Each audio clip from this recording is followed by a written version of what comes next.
La communion aux souffrances de Christ résulte d'un fidèle témoignage à son service. Souffrance traversée par la joie de l'esprit qui s'épanche dans l'esprit. Acte 5, 41. Les fruits de la conformité au Christ en sa mort se manifestent en ceci, que la vie se communique aux autres. 2 Corinthiens 4, 10, 12. Quant à la contrefaçon de Satan, elle est caractérisée par des souffrances aiguës, intolérables, vraiment infernales, qui restent stériles. Ces souffrances peuvent avoir leur siège dans l'esprit, l'âme ou le corps. La souffrance anormale résulte souvent de la possession, après que le croyant s'est passivement abandonné à toute souffrance pour être plus conforme à Christ.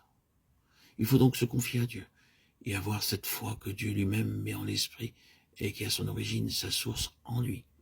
Elle existe, sans effort, et elle compte absolument sur les promesses de Dieu, telles que nous les trouvons dans les Écritures. La foi est le fruit de l'esprit. Elle ne peut être imposée, forcée. Galates 5, 22, 2 Corinthiens 4, 13. Quant à la contrefaçon de Satan, il pousse l'homme à se confier aveuglement à quelques paroles entendues de façon surnaturelle. Il pousse l'homme à des révélations qu'il croit divines et qui le force à croire. C'est une foi mauvaise qui dépasse le degré de croissance atteint et qui pousse l'homme à sa ruine, à entreprendre ce qu'il ne peut mener à bien.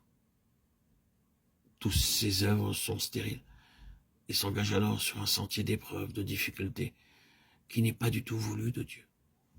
Il faut compter sur Dieu, avoir une attitude de la volonté, une confiance, une dépendance de Dieu, se soumettre à Dieu, lui remettre toutes nos impossibilités, croire en Dieu, sur parole, en comptant sur sa fidélité, et ne pas se reposer passivement sur un secours surnaturel, sur des expériences surnaturelles qui, elles, détruisent la foi que l'homme doit placer en Dieu seul. Il faut absolument cette communion avec Dieu, communion avec le Christ glorifié, établi entre l'homme et Dieu par le Saint-Esprit, qui révélera à l'homme l'unité d'esprit avec le Seigneur. Cette communion est uniquement spirituelle dans l'esprit. Elle n'est pas sensuelle, elle ne s'établit pas pour les sens. Il ne faut surtout pas fermer les yeux sur cette communion intérieure avec les mauvais esprits. Cette action de rentrer en soi pour jouir d'une communion qui s'établit par les sens.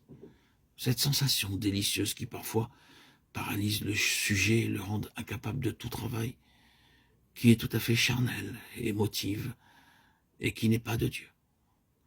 Il faut donc s'attendre à Dieu. L'Esprit collabore paisiblement avec le Saint-Esprit, attendant l'instant de Dieu pour agir. L'Esprit s'attend à Dieu pour l'accomplissement de ses promesses. Et cette attente peut exister en même temps qu'un travail intense de la pensée et la plus grande activité de service. Et méfiez-vous de la contrefaçon de Satan qui demande à l'homme d'attendre des heures durant que l'Esprit descende. Et cela détermine la passivité dans laquelle Satan veut que l'homme se trouve. Il aspire à ce que cet homme se trouve dans cette condition d'inertie, de vide, afin de favoriser les manifestations des esprits mauvais en lui.